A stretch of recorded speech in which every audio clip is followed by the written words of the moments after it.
So we were deciding on what to do tonight, and Terry decided we should be like Dr. Julia Hoffman and hold a seance. Well, because it's been a week of bullshit. And what we are about to present to you tonight, I tried to do Rod Sterling, it didn't work. But we are trying to, if you will, for your approval, we will present nothing but utter bullshit. This is not true. It never happened. And as a magician, I need to say, it is bullshit. Now wait, let me ask you though. Because you're a magician. Yeah. But you also believe in spirits and ghosts. We've had too many things happen to not believe in that. So do you believe that seances are real? I just let the cat out of the bag. I think spirits are real. I don't think there's anybody that can make them appear at will. Okay. And play a horn and a drum and sit there like fucking Madame Leota and call them at will. The thing is back in the day, in the days of Houdini, the seance industry was huge. Like, it was way before that black lady said, call me now. Miss Okay? Cleo. Well, Miss Cleo, way call me before that. now. It was a huge industry that charlatans would charge people hundreds of dollars because they would prey on their grief. Yeah. Because, wouldn't you like to talk to your grandpa again? And in fact, one time we did on the radio show like that. That lady was real. That lady knew too much. We had a spiritualist, and she didn't know anything about my dad. And she said there was somebody there with us, and she totally described him to a T. And she was right. There was no way. It's not like everything's online, okay? She knew. So, yes, I do believe there's some that are real. But the majority, back in the days of Houdini, they had this whole huge thing going on, this con game.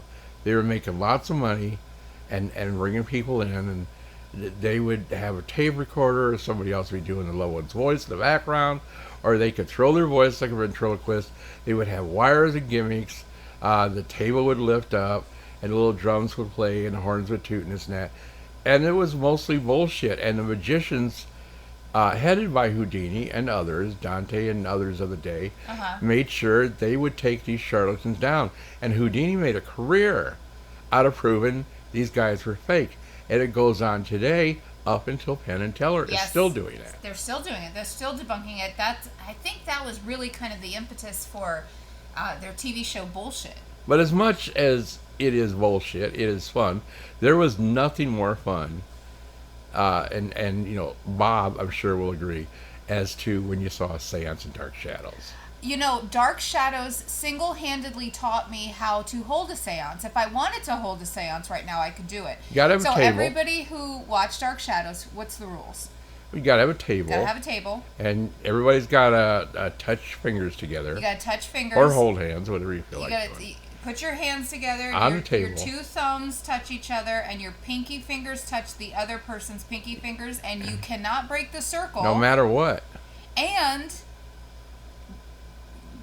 eventually, at some point, usually a woman in the circle will have a spirit jump in her, and will start talking in a different dialect. Like Carolyn will be Pansy Faye. Yeah. You know who did a great...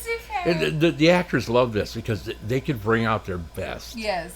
And somebody that really surprised me was David Hennessy. I know. He was very, very good at it. Yeah. Maybe it's because he was bipolar. I don't know, but yeah. So anyway, it is fun. And yeah, I do think there's certain psychics that's possibly genuine, but for the most part, it was bullshit, and magicians hate them.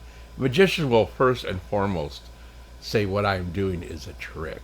Yes. They will never present it as being real. It's because of the seances. It reminds me of... They said it was real. We recently saw an old episode of Love American Style, where there was a lady who was a psychic / medium, and she was conning people, and she ended up falling in love with one of the guys who came to her to talk to her about his wife who had passed and to contact his wife. And Remember who it was? No. Vivian Vance from I Love Lucy. Oh, that's right. Ethel. And the way that she was a quote unquote medium is she would have a person run background checks on all the people in his life so that she would know stuff that she shouldn't know. That's how they did it. They would find out information. They didn't have the internet, but they would find out information, run background checks. Or a lot of these people, I went to a psychic one time because I loved this girl and the one girl loved me. So I went to her to get her spiritual advice, and she had a spiritual guide, and she sold me magic rocks. Magic And rocks? told me to sleep with the rocks under my pillow. And did I get the girl? No. What I did get was a headache from sleeping on the magic rocks. And you know, we all know that Dee Wallace firmly believes in this stuff and actually argued with her spiritual guide on the show live. Remember that? Yeah, I remember. It's an interesting... We've had some encounters. It's an interesting cross-section because... And I know that we feel this way, and I know a lot of other people feel this way, that there are certain things in the world of paranormal that we believe in. Yeah. But seances are not one of them. I believe in evil spirits. I believe in good spirits. I believe in God. I believe in hereafter. I believe in reincarnation. I believe maybe 5% of psychics are real, but 95% of them are. If you want to see a really good movie, I believe that there's psychics, but I believe that I don't believe, like you said, they can't do it on cue. Yeah. Do you remember what that psychic on the Queen Mary said when we told him we saw things? He said, "You did? Can you bring me and show me where?" Now this was a well-renowned psychic. He was famous. Peter James. Peter James. But anyway, as I was saying, if you want to see a really good movie, there's 2 Houdini movies. One with Tony Curtis and Janet Leigh. Not so great. It's kind of schlocky. If you want to see a good movie that really explores the area where Houdini went after the seance people, Bill Bixby, perfect as Houdini. I don't think I've seen that. As Mrs. Houdini, Sally Struthers. Really? And as their friend and the person that worked with them, Vivian Vance. Okay, I changed my mind. That's what we have to watch tonight. Yeah. We can find it. We can find it. If not, we'll just watch 12 Hours of The Magician. But he was in The Magician. Mark Wilson, our friend who passed away. We recently went via online to Nani Darnell's, 95th birthday? 92nd, I think. 92nd? 92. But he did all the magic and taught Bill Bixby. But Bill Bixby continued on his magic thing. You got to watch it. It's Bill Bixby, Sally Struthers, and Vivian Vance. I think she got casted on that character we talked about from Love American Style from that show. Very possible. So, you're probably wondering, okay, cool dissertation on seances. So what, are we going to have a seance? What are we doing? What does it have to do with tonight's show? Yeah. Well, tonight's show, we actually have 2 vinyl record albums that we're going to share with you guys. Very rare out-of-print records. One of which you might have known about, the other of which I've never really heard of this before, but we have it. So we have a 2-sided record album of a Houdini seance, where they're trying to contact Houdini. Oh, that's what I forgot to say. Because Houdini made it a quest, and I don't know if he was just shitting around or whatever, but he really loved his wife, Beth. Mm-hmm. He was Hungarian, loved his wife, married till the end. He got killed, from what I understand, at a Halloween performance of all things. He would invite people to come up and punch him in the stomach because he wanted to show what great muscle control he had. And some smart-ass college kids came in, and he wasn't like watching, and he didn't do his stomach the way he's supposed to do. They caught him off guard, punched him in the stomach, and bursted his appendix, which back in the day was more deadly than it is today. Right. I had gallbladder, but it was similar to that. But back in the day, appendix was that, and he died. But he, on his deathbed, told his wife, if there's any chance that this whole seance thing is real and the whole spiritualism thing is real, I will come back and I will contact you. And he gave her a set of code words so she would know it's real and it's not the medium that's given her a scam or putting it on. It's code words that if the medium repeated it to Beth, she would know it's him. And she did the seance for years and he never came back. And magicians to this day still do it every Halloween night. And then the second album we're going to feature tonight, I don't know what order Terry wants to play them in, but the second Let's album... do Houdini first. Okay, the second album we have is the one that I didn't even know was a thing. Apparently they did a seance where they tried to contact Elvis. You know, this recording was made many years ago, but if I could go to a seance with Elvis, what do you think the one question I would ask Elvis? How do you feel about Priscilla? Exactly. Because I posted it on Facebook. As you guys know, we've been rather pissed off about Priscilla's trying to take over the Elvis estate, take over Graceland, take over the publishing rights for Elvis Presley Enterprises and all of that, because she was trying to contest her daughter Lisa Marie Presley's will. Because when you get a divorce, they're supposed to go away. And she came back like she was still married to him and Graceland was hers, and it's all a bunch of bullshit. But the thing is that Priscilla was trying to say this entire time that, well, I'm just doing this for the well-being of Elvis and the fans, and I care about his legacy and I want to protect it and blah, blah, blah. So this went to, well, it didn't technically go to trial, but they had hearings in court, and Priscilla showed up with her attorneys, and Riley had her attorneys there. Riley is Lisa Marie's daughter, who was the rightful inheritant and heir of the Elvis Presley estate of Graceland. And lo and behold, it has been settled, and the result is it was settled because there was a undisclosed amount in the millions of dollars that was paid to Priscilla, and she accepted the settlement and is closing the contestation of the will and walking away. So, ladies and gentlemen, there is your woman that cares so much about Elvis Presley and his image that she was able to be bought off and paid off to go away. If she cared, she wouldn't have sold, wouldn't have had a price, and wouldn't have walked away. And the great thing is, one of her demands is that she be buried at Graceland.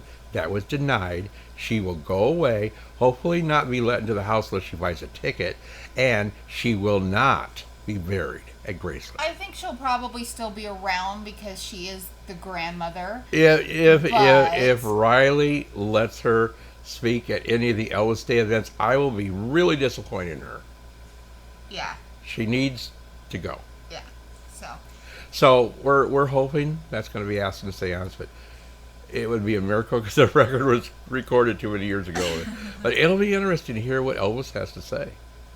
I heard that what he did say was, you know? He said, oh, my boy, my boy, and my boy. Please, at the end of the record, say, Elvis has left the building. Because, you know. All right. Plus, we have some news, some things to bring up.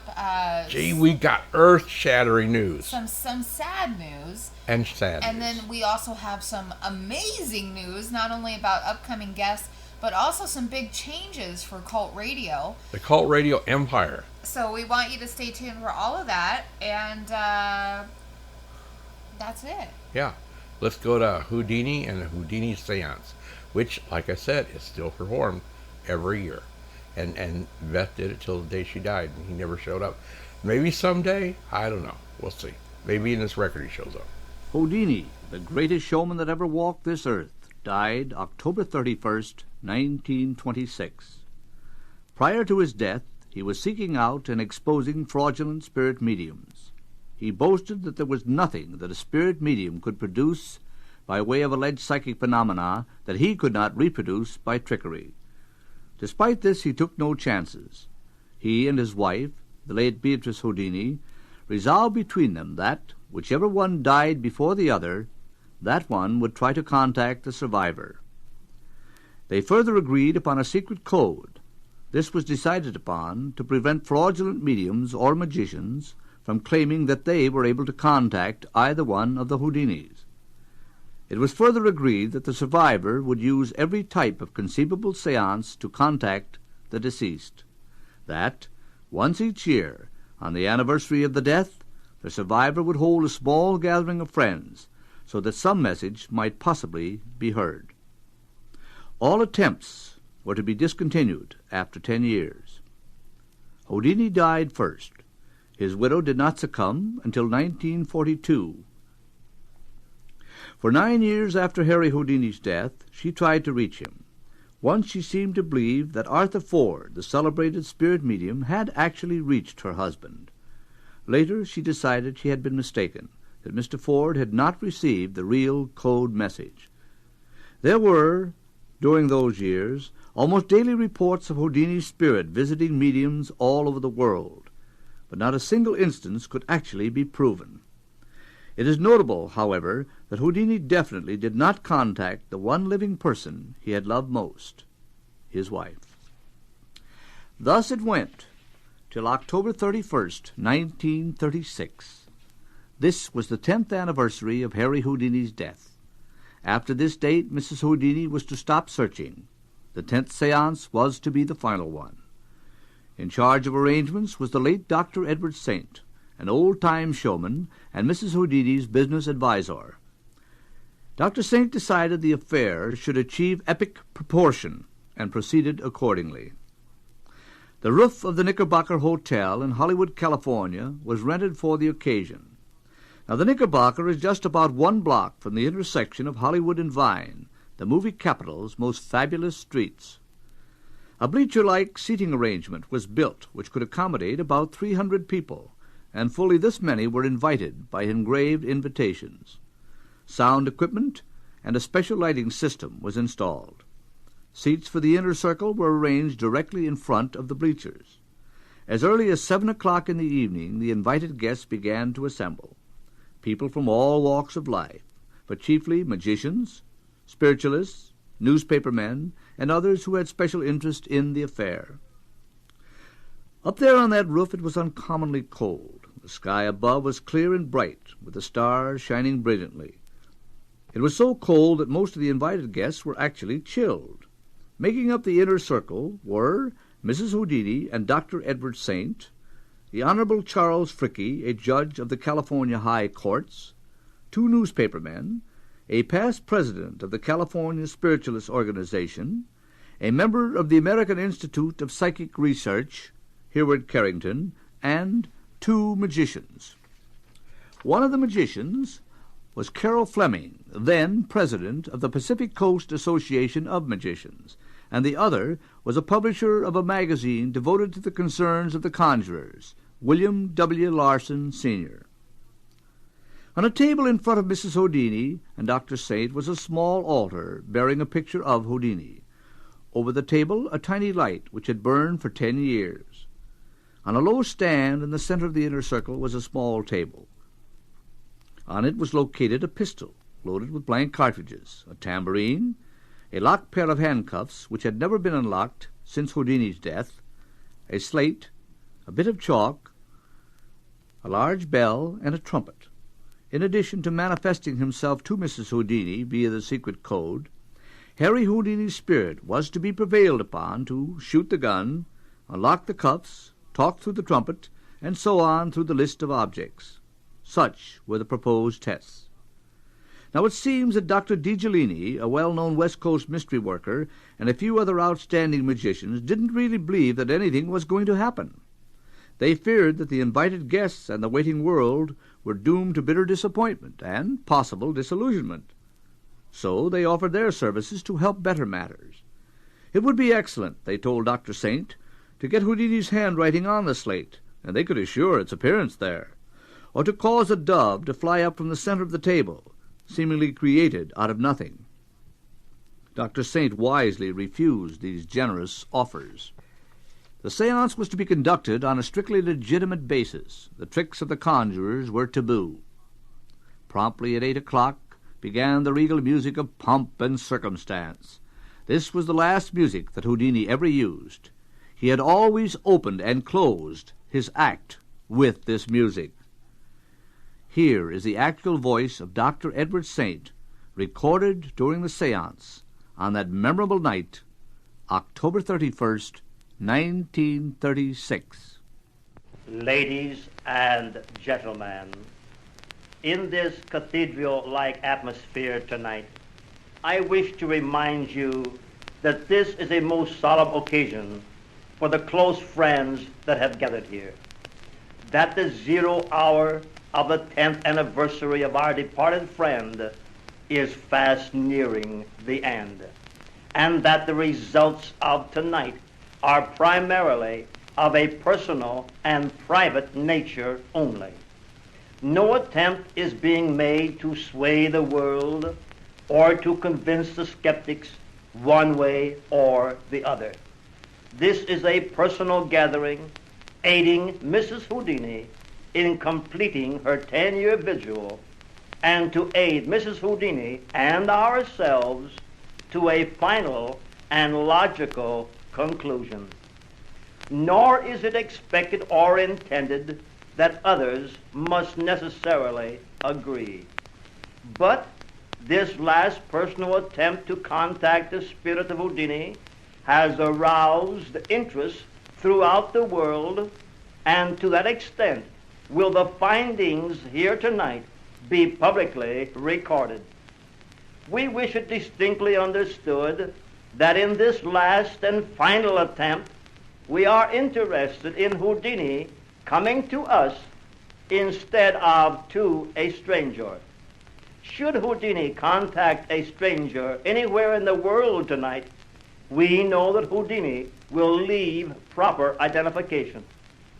On behalf of Mrs. Harry Houdini, I wish to thank all members of the press, both local and worldwide, the various national magazines, and the hundreds of individuals throughout the world that have aided. I wish to thank the sincere friends in the four corners of the United States, Canada, and Europe in the forming of some 20 or more simultaneous seances coinciding with our final attempt here in Hollywood. I wish to thank the several hundred friends, trained observers, and several dozen renowned psychics and mediums that are present with us here tonight, and especially the past president of the California State Spiritualist Association present here tonight, whose kindly advice has been of great value. Every facility has been provided tonight that might aid in opening a pathway to the spirit world. Here in the inner circle reposes a medium's trumpet, a pair of slates with chalk, a writing tablet and pencil, a small bell, and in the center reposes a huge pair of silver handcuffs on a silk cushion. Facing the inner circle stands the famous Houdini shrine with its doors ajar. The world knows that the Houdinis were always open-minded regarding spirit communication. Houdini sought to communicate with his beloved mother after she passed on, but he found no evidence that he could rely upon. The Houdinis always believed that in their search, if you remove the fraud, what is left must be the truth. And they together were always seekers after truth.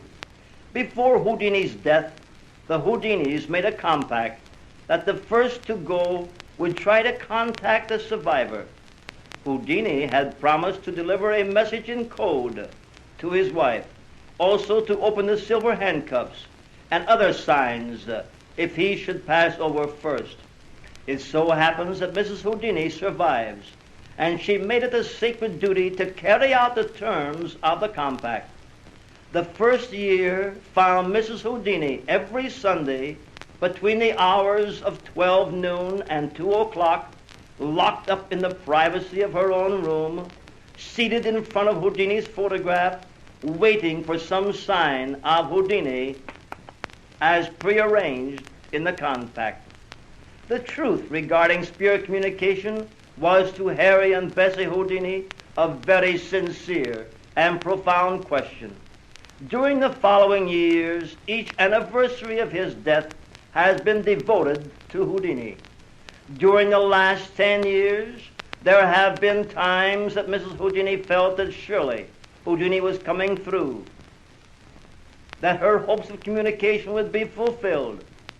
She was willing to believe, but the evidence did not stand up. At no time has Mrs. Houdini ever received a psychic communication from Houdini, nor has anything occurred anywhere in the world that would lead Mrs. Houdini to believe that Houdini was trying to come through. Yet hundreds of alleged psychics and mediums have written in and stated that Houdini has appeared to them in some form or other. In Chicago, they said he walked boldly into a room. In Kansas City, Houdini was said to have written a long letter to Mrs. Houdini. In Long Beach, Houdini was said to have hypnotized the medium and then delivered a message through her. In New Zealand, he drank a cup of tea. And in Santa Monica, he escaped from several pair of handcuffs by dematerializing his hands. These things may be. Surely it is not for Mrs. Houdini to decide. But we all believe, and many prominent psychics agree, that if Houdini has appeared all over the world in spirit form, under every kind of manifestation, and doing this many times every week of every year of the last 10 years, then we believe that the great Houdini will, on this last authentic seance, come to the little silver-haired widow, the little lady who for 33 years stood by the side of her beloved Harry, listening to the applause of kings and emperors and the world at large. A few days before his death in Detroit, Houdini, in a most strong and firm reminder, again said, "Bess, darling, I'll come back to you if it is possible, even if I have to go through hell to do it." That was Houdini talking. Houdini was an editor of the old New York World. He was an honorary lieutenant of police and instructed a class of detectives and officers of the police force regularly in New York City. He was the author of many books, a writer of many magazine articles, a publisher of a national magazine, head of many magical organizations throughout the world, including societies in Berlin, London, and New York City, member of the exclusive Circumnavigators Club, the Masons, the Elks, and many others. He headed investigating committees that led him to appear on the floor of Congress at Washington, D.C. The Houdinis, Harry and Bessie, presented remarkable magic acts in the palaces of Europe and throughout the world. And welcome back to CRAGG Live. You just finished hearing side one of the Houdini Seance vinyl record album. This thing is out of print. I've never actually seen another physical copy of it anywhere. I love spoken word records. I mean, they're unique. They're part of what CRAGG is and will remain part of what CRAGG is. You'll know what I mean about that later. Houdini was working in secret with Thomas A. Edison on a delicate psychic detecting instrument and a process that would permit him to take flashlight photographs in the dark without the flash being visible. 1,000 interests had Houdini besides his search and collecting of rare first editions to make his library on magic and occultism the largest private collection in the world, which led to the creating of the Houdini Room in the Congressional Library in Washington, D.C. today. Houdini spent much time in aeronautics, wrote authoritatively on the subject, and was one of the first 17 flyers of the world, owned his own plane, and was the first man to ever successfully fly an aeroplane in Australia, winning the aerial trophy in Melbourne, Australia, March 15, 1910. That, in brief, was the man, Houdini. He had safes and vaults in his home and vaults at banks that his lawyers had access to. But one secret now made public for the first time is the fact that Houdini had one safe deposit vault in a bank or trust company in the East under some family name other than Houdini, and of which the secret location rested only in Houdini's brain. In this vault was kept highly secret papers, and into which was always placed a certain glass case of jeweled metals and a diamond question mark pin with a rare pearl drop, a gift from Harry Keller to Houdini. The jewel box was always on display in the Houdini home, but prior to closing the house to go on a vaudeville tour, Houdini always placed this box in the secret vault. Many things were left untold because of the unexpected death of Houdini in Detroit. There is a law, a time limit. Madame Houdini has year by year awaited word that the federal government had located or opened the box long overdue. Perhaps the vault rent had been paid years in advance. However, this secret vault has never been located to this day. No medium or psychic has ever brought forth information from Houdini or the spirit world touching on or leading to its discovery. So if any circle tonight in any city or town in the world believes they are contacting Houdini, let them identify themselves by bringing forth this information regarding the secret vault. Tonight, we are in the very heart of glamorous Hollywood that Houdini loved so well. He lived here. He worked here. Houdini loved Hollywood.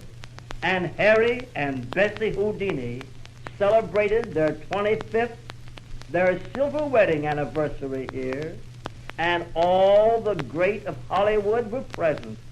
And Houdini made a speech and said, "You are all invited now to be at our 50th, our golden wedding ceremony." And Will Rogers got up and gave an impersonation and said, "Houdini, I'll be here, but this is the way I'll be coming in." And he walked like an aged old man with a cane. Will Rogers is gone. Houdini is gone. Nearly 2/3 of that famous gathering is gone. But this is the kind of a night they all would have loved. Nothing could have kept them away. It's a Houdini night with the spotlight of the public on Houdini, with the whole world paused to see or hear Houdini step on this side of the curtain. Now let us bow our heads in meditation and prayer. O thou mastermind of the universe, please let the spirit of understanding descend upon us that are gathered here in the inner circle tonight. We are each in his own way seekers after truth. Please let thy spirit of understanding guide us and bring the light of truth to the many friends that have earnestly formed psychic circles and gatherings throughout the entire world. Aid us, guide us on this most important question to mankind, spirit communication from across the grave. We ask this universal understanding in all humbleness, and we offer our grateful thanks to thee. Guide us, please. Amen. O thou disembodied spirits, those of you that have grown old in the mysterious laws of spirit land, we greet thee. We have gathered here at the appointed time. We have complied with all the requirements to enable all of you to make your presence known. Members of the spirit world have long known of the intention of this important gathering tonight. All is in readiness. Please now, the time is at hand. Make yourself known to us. Any of you, please. Manifest yourself in any way possible. Please let your united strength and knowledge aid Houdini in coming through. It is the spirit of Houdini we wish to contact. Houdini, are you here? Are you here, Houdini? Please manifest yourself in any way possible. take from this earnest gathering any strength that may be necessary for you to use. Take any vital thing from us that you may need to enable you to carry out your promise of years ago. We have waited, Houdini, oh, so long. Never have you been able to present the evidence you promised. And now, this is a night of nights. The world is listening. Harry, your world, your audience. And Bessie is here. Your Bessie, who was part of you for 33 years. She's here, Harry, pleading in her heart for a prearranged sign from you. It means so much to her, to all of us, to the world. Harry, we are all seekers after truth. Please manifest yourself by speaking through the trumpet. Lift it. Lift it. Speak through it. Speak. Speak, Harry. We are watching and waiting, Harry. Levitate the table. Move it. Lift the table. Move it. Rap on it. Spell out a code, Harry. Please.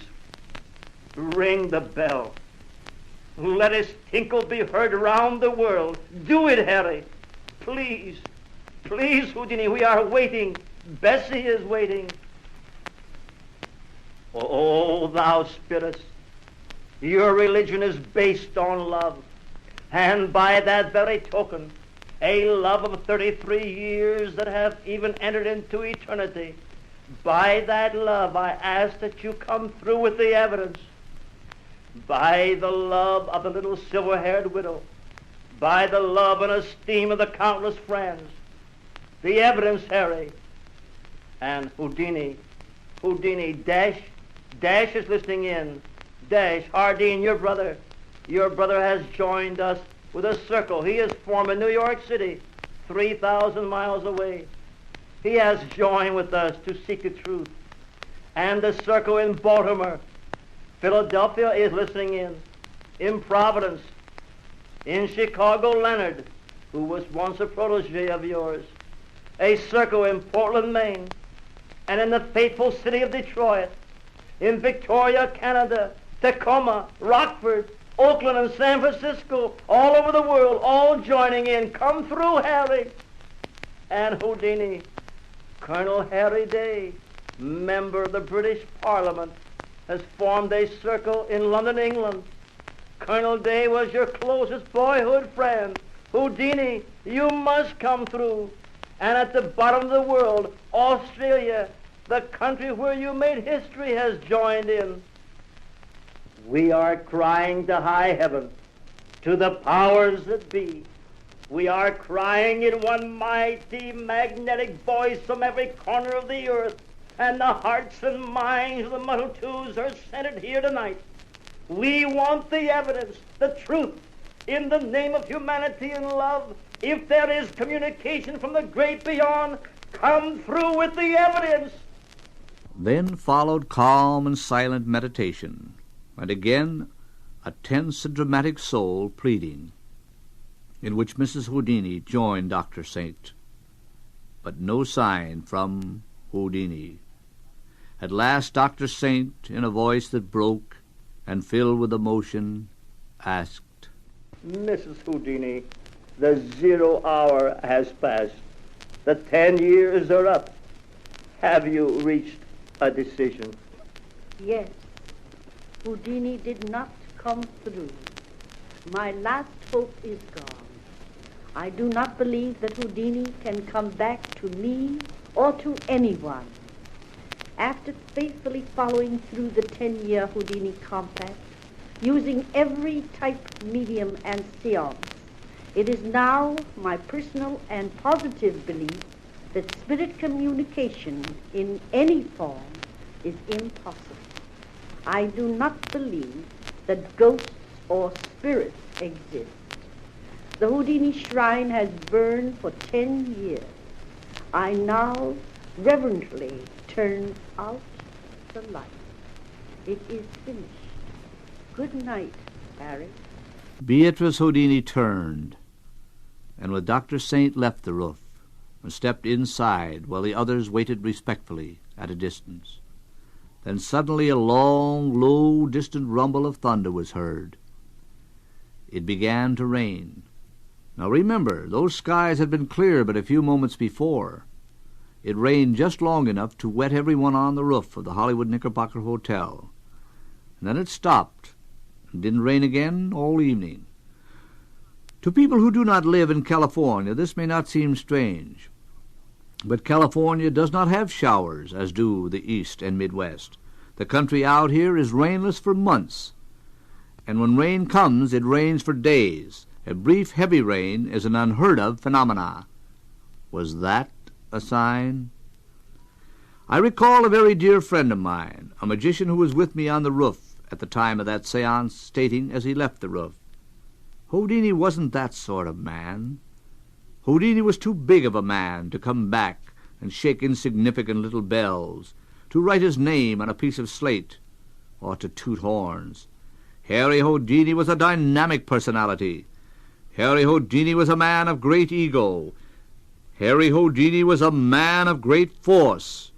Harry Houdini, if he could return, would not have returned as a horn tooter, but perhaps as something dynamic, as something great, as something forceful, perhaps as a drop of heaven's rain.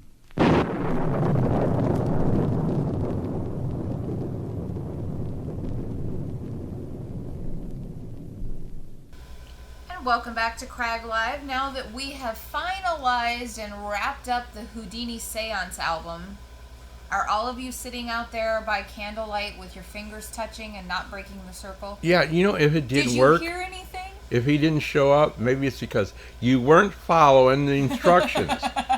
You were supposed to put your hands, and if you happened to be at a bus stop and you wanted to touch the guy next to you, he didn't like that. No. He thought you were weird. You know what? If all else fails, we know from Dark Shadows that if the seance doesn't work, then Julia will put you under hypnosis. Yes. Then you just got to watch the amulet go back and forth and back and forth. So you thought it was great fun entertainment and usual weird cult radio shit, or you believed it in its entirety and you're crazy. So, I don't know.